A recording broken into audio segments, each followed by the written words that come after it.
สวัสดีจ้าเพื่อนๆมื้อนี้เฮาสิมาเว้าเรื่องการเอาอาหารขึ้นบนเครื่องเนาะจ้ะเนาะบนเครื่องบินเนาะจ้ะเนาะไปประเทศตุรกีเนาะจ้ะเนาะก็มี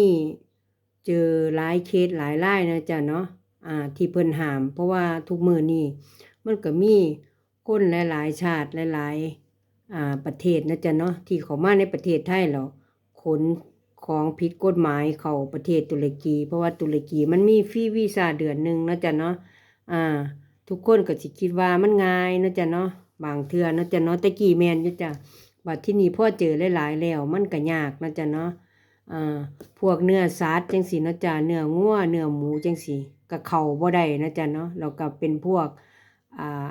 เครื่องปรุงที่เป็นซองนะจ๊ะเนาะที่เป็นใส่ซองจังเป็น อย่างเช่นเค็ดก่อนทิพก่อนมานะจ๊ะซองมาม่าก็มีของผิดกฎหมายอยู่ในซองมาม่าเอาซองมาม่ามาแกะเอามาม่าออกแล้วก็เอาของผิดกฎหมายเข้าในซองมาม่านะจ๊ะเนาะโอ้ยเฮ็ดไปหลายอย่างหลายแนวนะจ๊ะมันก็เป็นของที่ต้องห้ามนะจ๊ะเนาะมาม่าพวกของเป็นมาม่าพวกซองที่เป็นสีทึบนะจ๊ะเนาะที่ซองข้างในบ่เห็นจังซี่นะจ๊ะเนาะก็มีซ่อนไปสิ่งผิดกฎหมายเข้าไปในของกินนะจ๊ะเนาะแนะนำให้เพื่อนๆนะจ๊ะเนาะที่สิไปตุรกีให้แพ็คใส่ถุงพลาสติกใสๆหลายๆสั่นนะจ๊ะเนาะพอต่อหม้อเพิ่นเปิดกระเป๋าเฮาออกมาก็สิบ่ได้มีปัญหานะจ๊ะก็สิเห็นเลยว่านี่เป็นอาหารแห้งนะจ๊ะเนาะเป็นเส้นก๋วยเตี๋ยวจังซี่เนาะเฮาก็เส้นไว้ๆจังซี่มันก็เป็นซองใสๆอยู่แล้วนะจ๊ะเฮาก็นั่นแหละจ้ะ พยายามอย่าเอาของที่แบบว่าเป็นพวกของทึบไปนะจ๊ะเนาะของทึบเป็นต้องทึบเพราะว่าถ้าเกิดโชคร้ายเข้ามาถูกตรวจเขาก็สิหนีเบิ่งทางในนะจ๊ะต่อหม้อเพิ่นก็สิหนีเบิ่งทางในถึงสิเป็นรสดีถึงสิเป็นมาจังซี่เพิ่นก็สิตรวจนะจ๊ะทุกมื้อนี่เพราะว่ามันมีข่าวมากมายหลายเคสนะจ๊ะเนาะที่คนสิ่งผิดกฎหมายเข้าไปในประเทศตุรกีนะจ๊ะเนาะพยายามถ้าผู้ใดฝากของเฮา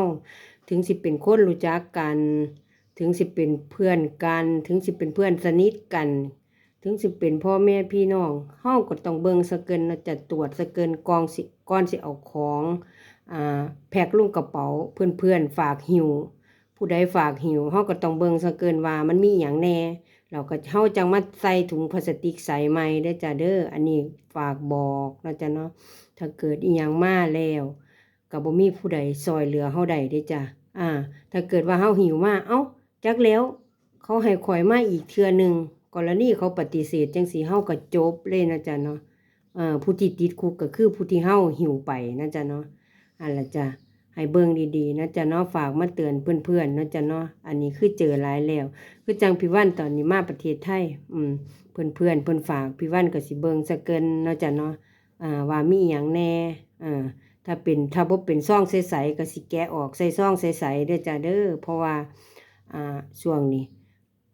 ต่อมาตุรกีเพิ่นก็ออกมาลงข่าวแล้วว่าที่สนามบินอิสตันบูลนะจ๊ะเนาะเจอของผิดกฎหมายเข้าประเทศหลายนะจ๊ะเนาะอันนี้ก็มาเว้าสู่กันฟังนะจ๊ะเนาะ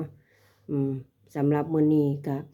มีเรื่องมาเว้าสู่ฟังแค่นี้ล่ะจ้ะโอเคนะจ๊ะทักทายนะจ๊ะหวัดดีจ้ะ